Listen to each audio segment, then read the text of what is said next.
1975년 가을, 프라하. 카렐 대학교 중앙도서관은 가을 오후에 따뜻한 햇살로 가득했다. 높은 천장 아래 책상들 사이로 학생들의 속삭임과 책장 넘기는 소리가 조용히 흘렀다. 엘레나 코발로바는 철학과 3학년으로 사르트르의 존재와 물 읽느라 골몰에 있었다. 그녀의 긴 갈색 머리카락이 책장을 넘길 때마다 살랑거렸다. 죄송합니다. 혹시 이 자리 비어 있나요? 엘레나가 고개를 들었을 때 그녀는 자신의 운명이 바뀌는 순간을 맞닥뜨렸다. 키 큰 남자가 서 있었다. 진한 갈색 눈동자와 부드러운 미소를 가진 30살 정도로 보이는 남자였다. 그의 손에는 공학 서적들이 들려 있었다.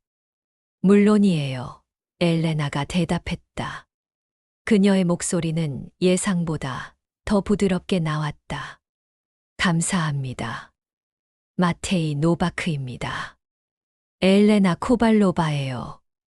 그렇게 시작된 것이었다. 처음 몇 주 동안 그들은 도서관에서 우연을 가장한 만남을 반복했다. 마테이는 공학도였지만 철학에도 관심이 많다며 엘레나에게 질문했고, 엘레나는 그의 실용적이면서도 깊이 있는 사고방식에 매료되었다. 당신은 존재의 의미를 어떻게 생각해요? 어느 날 엘레나가 물었다. 마테이는 잠시 생각하더니 대답했다. 저는 존재의 의미는 만들어가는 거라고 생각해요.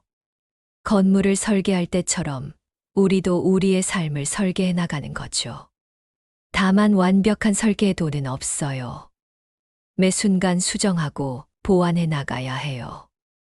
엘레나는 그의 답변에 깊은 인상을 받았다. 이론에만 매몰되지 않는 실용적인 지혜였다. 첫 데이트는 불타바강변이었다. 11월에 차가운 바람이 불었지만 두 사람은 전혀 춥지 않았다. 그들은 몇 시간 동안 걸으며 이야기했다. 엘레나는 자신의 꿈에 대해 말했다. 철학을 가르치고 싶다는 꿈, 사람들이 더 깊이 생각할 수 있도록 돕고 싶다는 꿈을. 마테이는 자신이 브르노 공과대학을 졸업하고 프라하에 온 지 2년 되었다고 했다. 건축 설계 회사에서 일하며 사람들이 더 아름답고 편리한 공간에서 살 수 있도록 하는 것이 자신의 꿈이라고 했다. 우리 모두 사람들을 돕고 싶어 하네요. 엘레나가 미소 지으며 말했다. 방법만 다를 뿐이죠. 당신은 영혼을, 저는 몸을 위한 공간을. 그날 밤 마테이는 엘레나를 집까지 바래다 주었다. 작별 인사를 할 때 두 사람의 손이 스쳤다. 작은 접촉이었지만 그들 모두에게는 전기 같은 느낌이었다. 한 장 불행한 비밀. 그들의 사랑은 빠르게 깊어졌다. 매일 만났고 함께 있지 않을 때도 서로를 생각했다. 프라하의 겨울이 깊어갔지만 그들의 마음은 봄처럼 따뜻했다. 하지만 마테이에게는 엘레나에게 말하지 못한 비밀이 있었다. 그는 이미 약혼자가 있었다. 카타리나 체르나. 브르노에서 어려서부터 알고 지낸 소꿉친구였고 양가 부모님들이 정해준 약혼이었다. 결혼식은 이듬해 6월로 예정되어 있었다.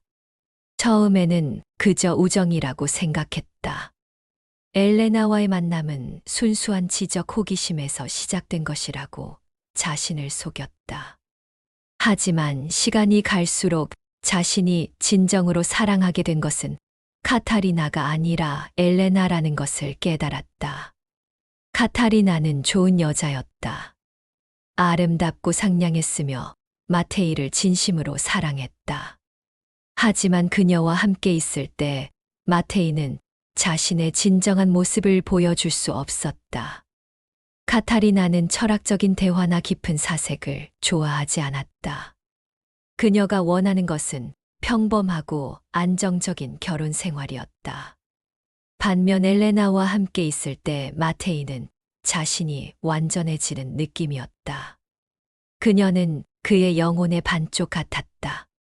함께 있을 때면 시간이 멈추는 것 같았고, 헤어질 때면 세상이 색을 잃는 것 같았다. 12월의 어느 눈 내리는 저녁, 둘은 작은 카페에서 차를 마시고 있었다.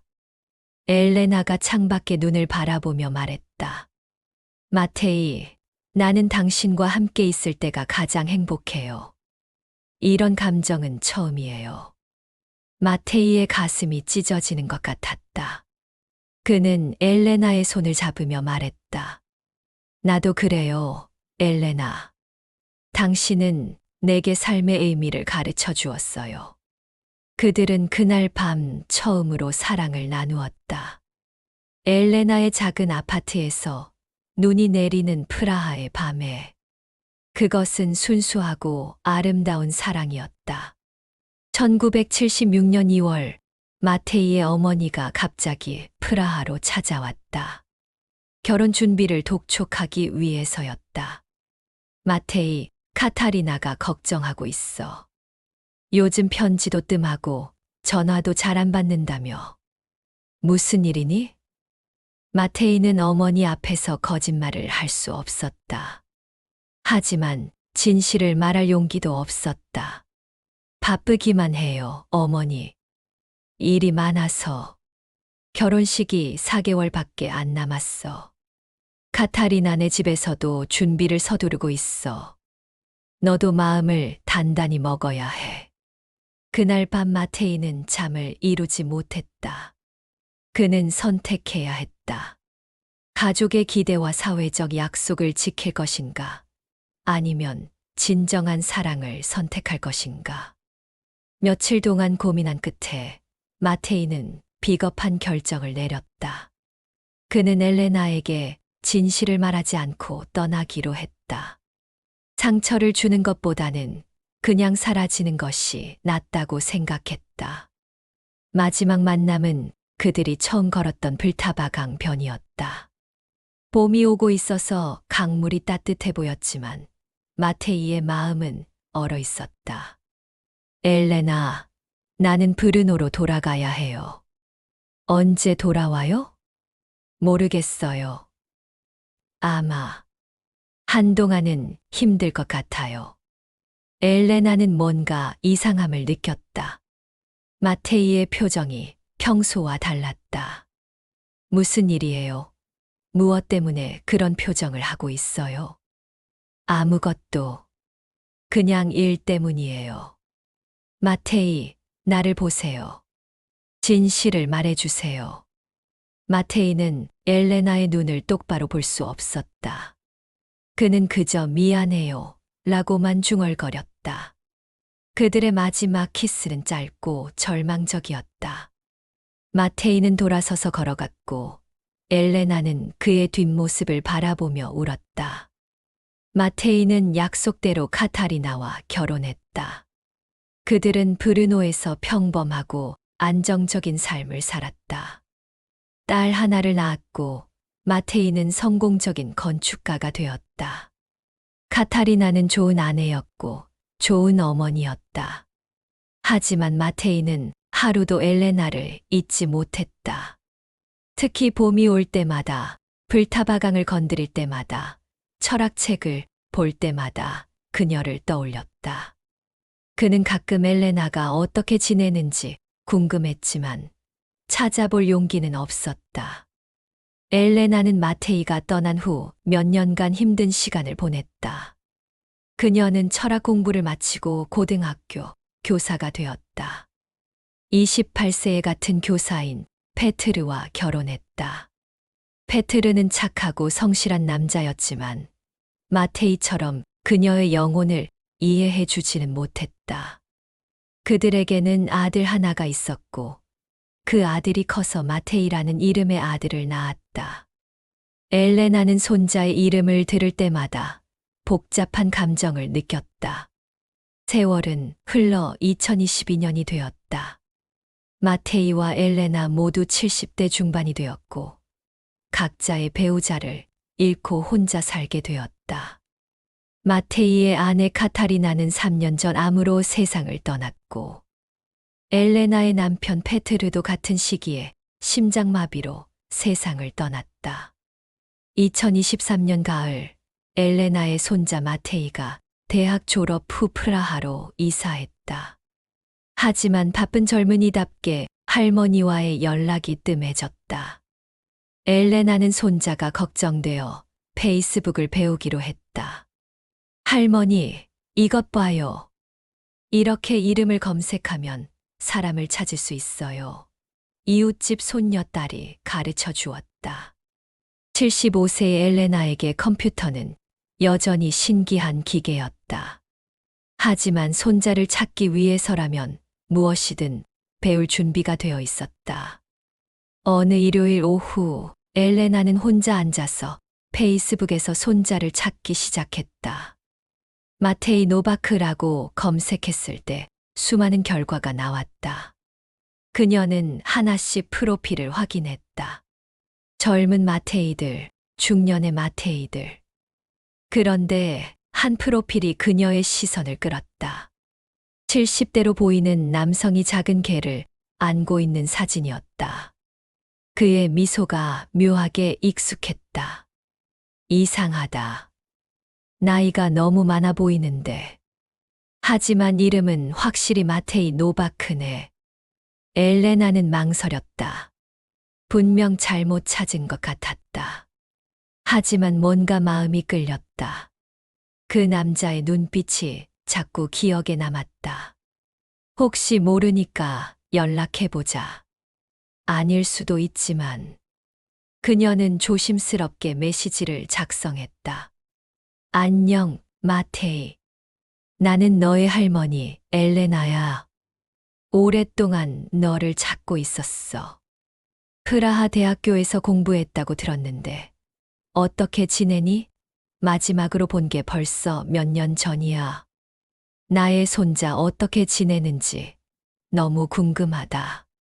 건강은 괜찮은지, 학업은 잘 되고 있는지. 시간이 되면 꼭 연락 부탁한다. 할머니가. 한편 브르노에 살고 있던 마테이 노바크는 그날 오후 정원에서 장미를 돌보고 있었다. 아내 카타리나가 생전에 가장 좋아했던 장미들이었다. 3년이 지났지만 여전히 그녀를 그리워했다. 아니, 정확히는 그녀에 대한 죄책감을 떨쳐버리지 못하고 있었다.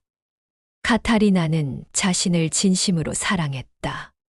45년의 결혼 생활 동안 헌신적인 아내였고 어머니였다. 하지만 마테이는 그녀를 엘레나만큼 사랑하지는 못했다. 그것이 그의 평생 죄책감이었다. 휴대폰 알림음이 울렸다.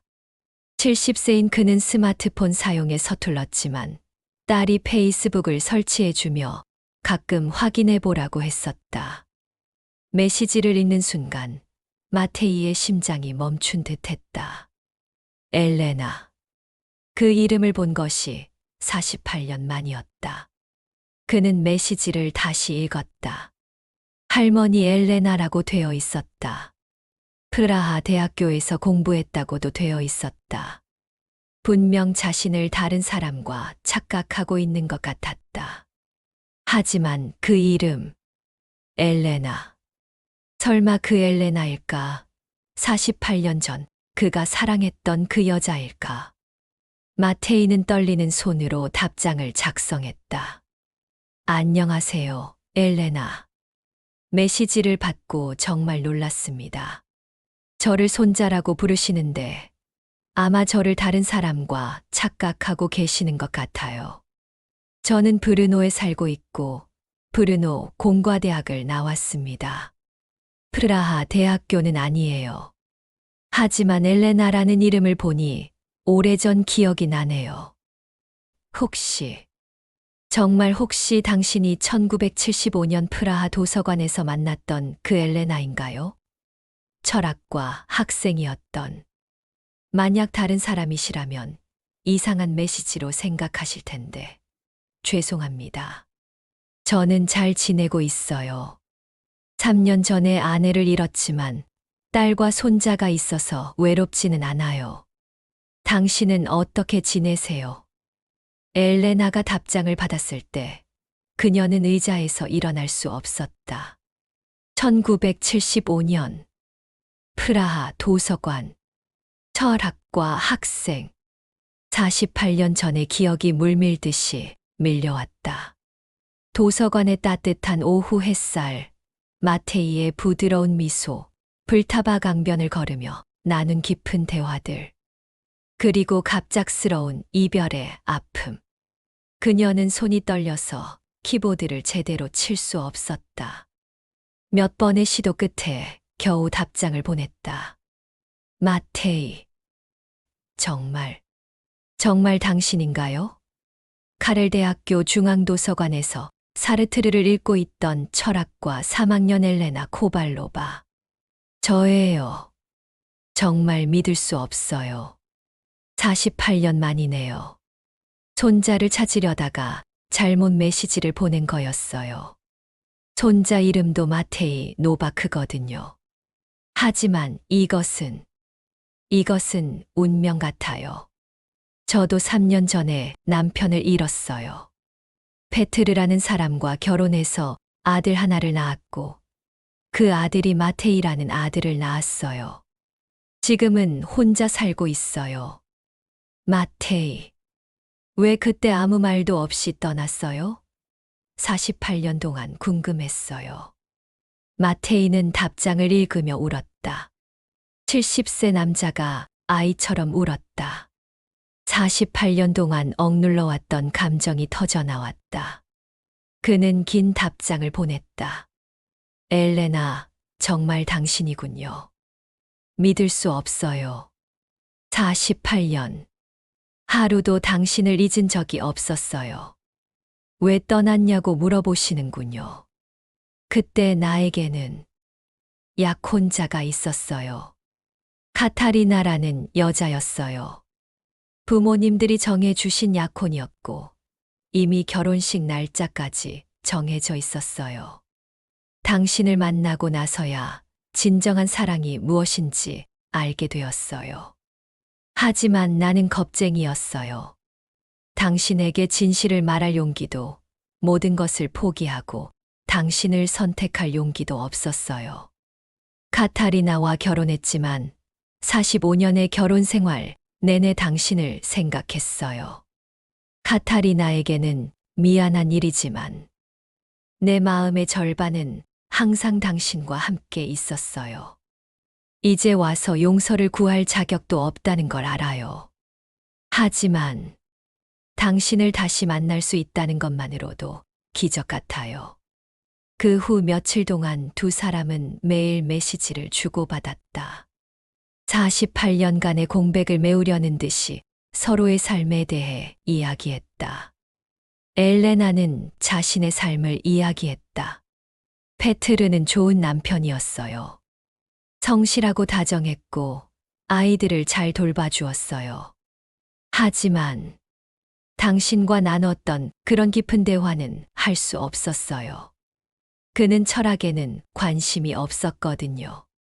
교사가 되어 35년 동안 아이들을 가르쳤어요. 철학은 가르칠 수 없었지만 문학을 가르치면서 아이들에게 생각하는 법을 알려주려고 했어요. 당신이 떠난 후 몇 년 동안은 정말 힘들었어요. 왜 갑자기 사라졌는지, 내가 뭔가 잘못했는지 계속 의문이었어요. 하지만 지금 이해해요. 당신도 힘들었겠구나. 마테이도 자신의 이야기를 했다. 건축가가 되어서 많은 건물을 설계했어요. 하지만 가장 보람 있었던 건 저소득층을 위한 주택 단지를 설계한 일이었어요. 당신이 말했던 사람들을 돕는 일이었죠. 카타리나와의 결혼 생활은 평범했어요. 크게 불행하지도 완전히 행복하지도 않았어요. 그녀는 내가 카타리나를 충분히 사랑하지 못한다는 걸 알고 있었을 거예요. 하지만 불평하지 않았어요. 그래서 더 미안했어요. 딸 마리아는 훌륭하게 자라났어요. 의사가 되었고 좋은 남편을 만나 손자 토마시를 낳았어요. 그 아이가 유일한 위로였어요. 며칠의 메시지 교환 후 마테이가 먼저 통화를 제안했다. 엘레나, 당신 목소리가 듣고 싶어요. 48년 만에 들어보고 싶어요. 엘레나도 그러고 싶었지만 두려웠다. 목소리가 많이 변했을 텐데. 늙었어요. 나도 마찬가지예요. 하지만 상관없어요. 당신의 목소리를 들을 수 있다면. 그날 저녁 8시 두 사람은 처음으로 통화를 했다. 여보세요? 엘레나의 목소리는 나이가 들었지만 여전히 부드러웠다. 엘레나. 마테이의 목소리가 떨렸다. 정말 당신 목소리네요. 두 사람은 잠시 말을 잇지 못했다. 전화선 너머로 서로의 숨소리만 들렸다. 마테이, 엘레나가 먼저 말을 이었다. 당신 목소리도 옛날 그대로예요. 조금 낮아졌지만 당신을 매일 생각했어요. 마테이가 울먹이는 목소리로 말했다. 하루도 빠짐없이. 바보 같은 사람. 그럼 왜 그때 떠났어요? 저는 당신과 함께라면 어떤 어려움이라도 견딜 수 있었는데. 무서웠어요. 당신을 사랑한다는 게, 가족들을 실망시킨다는 게, 사회적 약속을 어긴다는 게, 모든 게 무서웠어요. 저는 겁쟁이였어요. 지금은 어때요? 아직도 무서워요. 마테이는 잠시 침묵했다가 대답했다. 이제는 달라요. 70살이 넘으니까 두려울 것도 별로 없더라고요. 오히려 후회가 더 무서워요. 그들은 3시간 동안 통화했다. 48년간의 그리움, 후회, 아픔을 나누었다. 통화를 마친 후 두 사람 모두 잠을 이룰 수 없었다. 마테이는 브르노에서, 엘레나는 프라하에서 각자 창밖을 바라보며 같은 달을 보았다. 다음 날 마테이가 먼저 메시지를 보냈다. 어젯밤 전혀 잠을 못 잤어요. 당신 생각만 했어요. 엘레나, 만날 수 있을까요? 48년 만에 당신을 직접 보고 싶어요.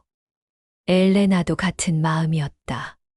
하지만 걱정도 되었다. 저도 보고 싶어요. 하지만 우리 많이 늙었어요.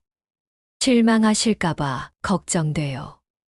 당신이 어떤 모습이든 상관없어요. 당신은 여전히 내가 사랑했던 그 엘레나일 테니까. 그럼 프라하로 올 수 있어요? 물론이요. 언제든지. 그들은 다음 주말로 약속을 정했다. 마테이는 토요일 오전 기차로 프라하에 가기로 했다. 일주일이 길게 느껴졌다. 엘레나는 매일 거울을 보며 걱정했다. 머리를 염색할까, 새 옷을 살까 고민했다. 마테이도 마찬가지였다. 48년 만의 만남을 어떻게 준비해야 할지 몰랐다. 토요일 오전 마테이는 브르노에서 프라하행 기차에 몸을 맡겼다. 2시간 30분의 여행 동안 그는 창밖 풍경을 보며 48년 전을 떠올렸다. 그때도 이 길로 프라하를 떠났었다. 그때는 절망과 죄책감으로 가득했었는데 지금은 설렘과 두려움이 교차했다. 엘레나는 프라하 중앙역에서 마테이를 기다렸다. 그녀는 진한 파란색 코트를 입고 있었다. 마테이가 예전에 당신에게 가장 잘 어울리는 색이라고 말했던 색깔이었다. 48년이 지났지만 그 말을 기억하고 있었다. 기차에서 내린 마테이를 엘레나가 먼저 발견했다. 머리는 하얗게 샜지만 키 큰 체격과 걸음걸이는 그대로였다. 그는 주위를 두리번거리며 그녀를 찾고 있었다. 마테이. 엘레나가 조용히 불렀다. 마테이가 고개를 돌렸다. 순간 시간이 멈춘 것 같았다. 흰 머리에 주름이 생겼지만 그 눈빛은 여전했다. 48년 전 도서관에서 처음 마주쳤을 때의 그 따뜻하고 지적인 눈빛이었다. 엘레나. 마테이의 목소리가 떨렸다. 두 사람은 서로를 바라보며 몇 걸음씩 다가갔다. 마테이가 먼저 손을 내밀었고 엘레나가 그 손을 잡았다. 48년 만에 다시 만진 손은 주름지고 거칠었지만 온기는 여전했다. 정말 당신이네요. 엘레나가 눈물을 참으며 말했다. 많이 늙었죠. 마테이가 쓸쓸하게 웃었다. 아니요. 당신의 눈은 그대로예요. 48년 전 그 눈 그대로. 그들은 역 앞 카페로 갔다. 48년 전처럼 창가 자리에 앉아 서로를 바라보았다. 이상해요. 엘레나가 말했다. 48년이나 지났는데 어색하지 않아요. 마치 어제 헤어진 것 같아요. 저도 그래요. 시간이 멈춘 것 같아요. 마테이는 가방에서 작은 상자를 꺼냈다. 이걸 드리고 싶었어요. 상자 안에는 작은 은반지가 들어 있었다. 단순하지만 우아한 디자인이었다. 48년 전에 사려고 했던 반지예요. 보석상에서 며칠 동안 고르고 있었는데 결국 사지 못했죠. 떠나게 되어서. 그 후로도 몇 번 그 보석상 앞을 지나갔는데 다행히 아직도 있더라고요. 어제 사왔어요. 엘레나의 눈에서 눈물이 흘렀다. 정말 바보 같은 사람. 48년 늦은 선물을 지금 주다니. 늦었지만 받아주실래요? 엘레나는 고개를 끄덕였다. 마테이가 조심스럽게 그녀의 오른손 약지에 반지를 끼워 주었다. 딱 맞았다. 오후에는 함께 옛날 장소들을 걸었다.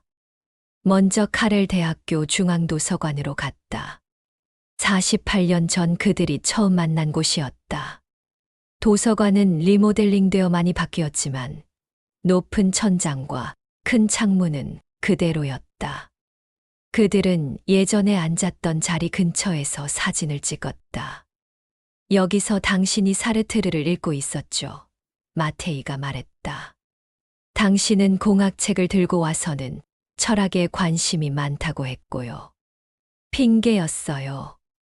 사실은 당신과 이야기하고 싶어서 한 말이었어요.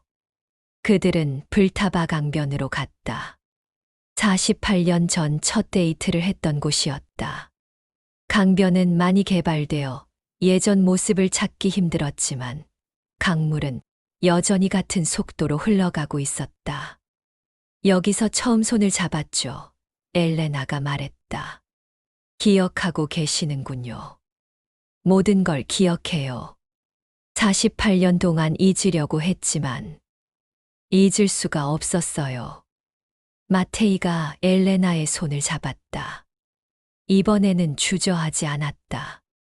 엘레나, 우리에게 아직 시간이 남아 있을까요? 무슨 말이에요?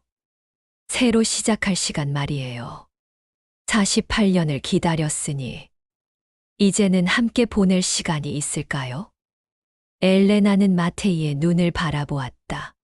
70대 중반의 나이에도 그의 눈에는 여전히 사랑이 있었다.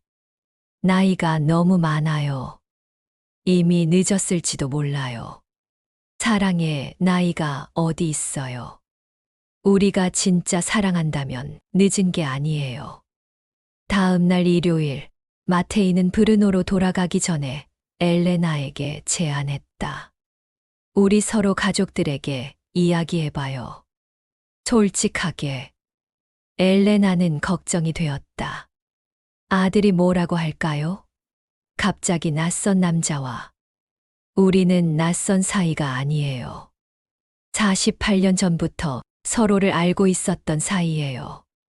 엘레나는 아들 펠릭스에게 전화했다. 펠릭스는 45세의 의사로 어머니를 매우 아꼈다.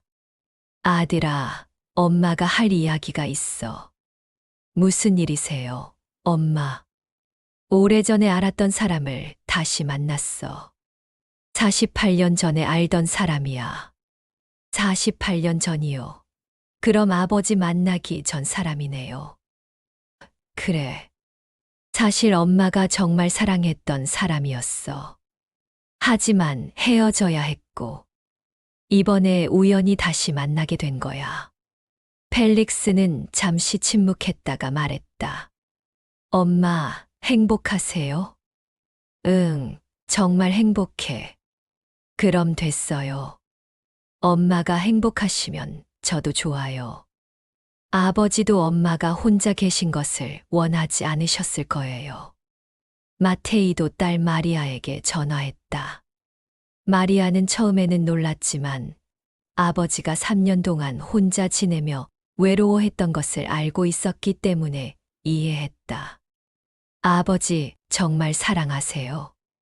그래, 48년 동안 잊지 못했던 사람이야.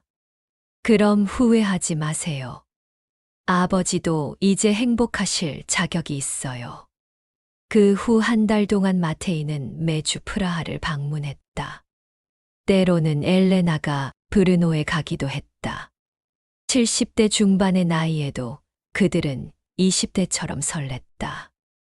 어느 날 저녁 불타바 강변을 걷고 있던 마테이가 갑자기 무릎을 꿇었다. 엘레나, 결혼해요. 엘레나는 깜짝 놀랐다. 우리 나이에 무슨 나이가 문제예요? 우리는 48년을 기다렸어요. 이제 남은 시간이라도 함께 보내요. 마테이, 48년 전에 못했던 프러포즈를 지금이라도 하고 싶어요. 엘레나 코발로바, 나와 결혼해 주세요. 엘레나의 눈에서 눈물이 흘렀다. 행복의 눈물이었다. 네, 마테이. 48년 늦었지만, 네. 프라하의 작은 교회에서 결혼식이 열렸다. 신랑은 71세, 신부는 76세였다. 하객들은 모두 감동받았다. 48년을 기다린 사랑이 마침내 결실을 맺는 순간이었다. 엘레나의 손자 마테이 진짜 손자도 결혼식에 참석했다. 할머니, 제가 페이스북에서 찾으신 마테이가 할아버지였군요. 손자가 웃으며 말했다. 내 덕분에 운명을 찾았구나. 엘레나가 손자의 머리를 쓰다듬었다. 마테이의 딸 마리아와 손자 토마시도 참석해 새로운 가족을 환영했다. 결혼 서약을 할 때 마테이가 말했다. 엘레나, 48년 전 당신을 떠났던 것은 내 인생 최대의 실수였어요. 하지만 지금 다시 당신과 함께 할 수 있어서 그 실수도 용서받은 것 같아요. 남은 생의 모든 날을 당신과 함께 보내겠다고 약속해요. 엘레나도 답했다. 마테이, 48년 동안 당신을 기다렸어요. 비록 그 시간이 길었지만 지금 이 순간이 있기까지의 과정이었다고 생각해요. 이제는 하루하루를 소중히 여기며 당신과 함께 하겠어요. 결혼 후 두 사람은 프라하에 있는 엘레나의 집에서 살기로 했다. 매일이 새로웠다. 아침에 함께 일어나 커피를 마시고, 오후에는 산책을 하고, 저녁에는 함께 책을 읽었다. 48년의 공백이 있었지만 그들은 마치 원래부터 함께 살았던 것처럼 자연스러웠다.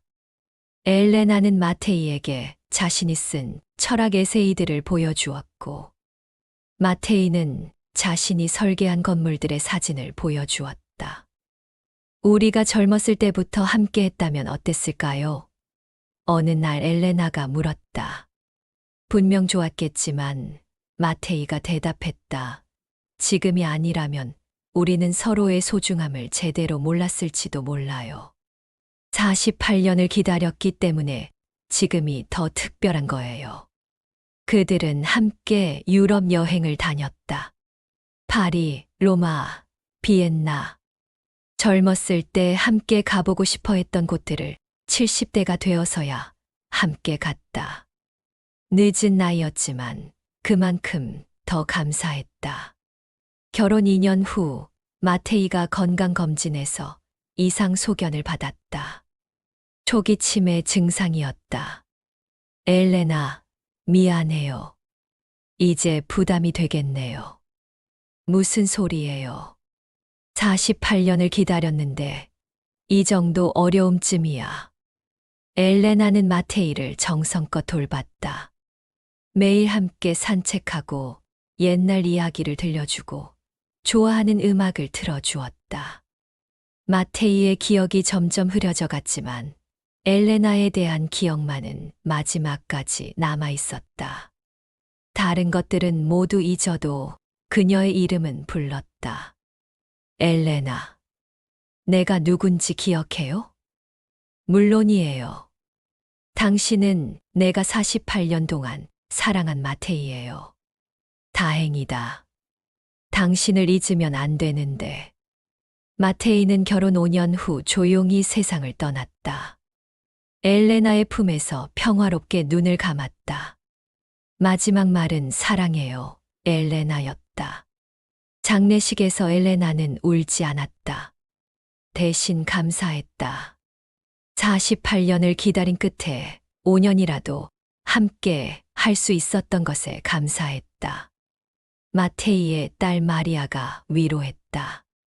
어머니, 아버지는 정말 행복하셨어요. 엄마를 만난 후 완전히 다른 사람이 되셨거든요.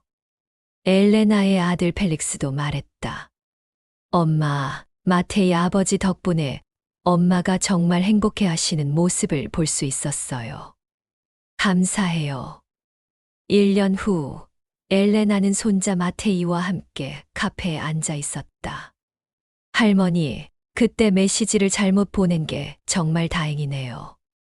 그러게, 정말 신기한 일이지. 할머니, 그런데 마테이 할아버지와 함께 했던 5년이 행복하셨어요? 엘레나는 창밖을 바라보며 미소 지었다. 불타바강이 여전히 같은 속도로 흘러가고 있었다. 정말 행복했어. 48년을 기다린 보람이 있었지. 때로는 잃어버린 시간이 아쉽기도 하지만 그 기다림이 있었기에 함께한 시간이 더욱 소중했던 것 같아. 사랑에는 정말 나이가 없는 것 같아요. 그래. 진정한 사랑은 시간을 초월한단다.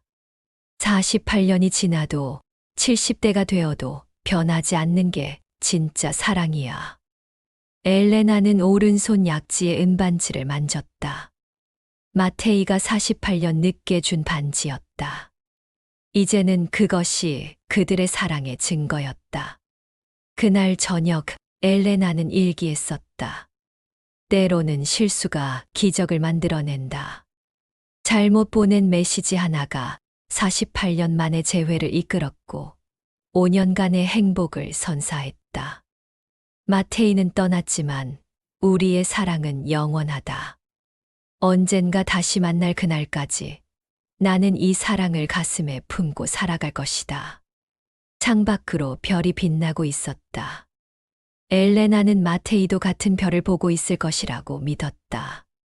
48년을 기다린 사랑, 5년을 함께한 행복, 그리고 영원히 계속될 그리움.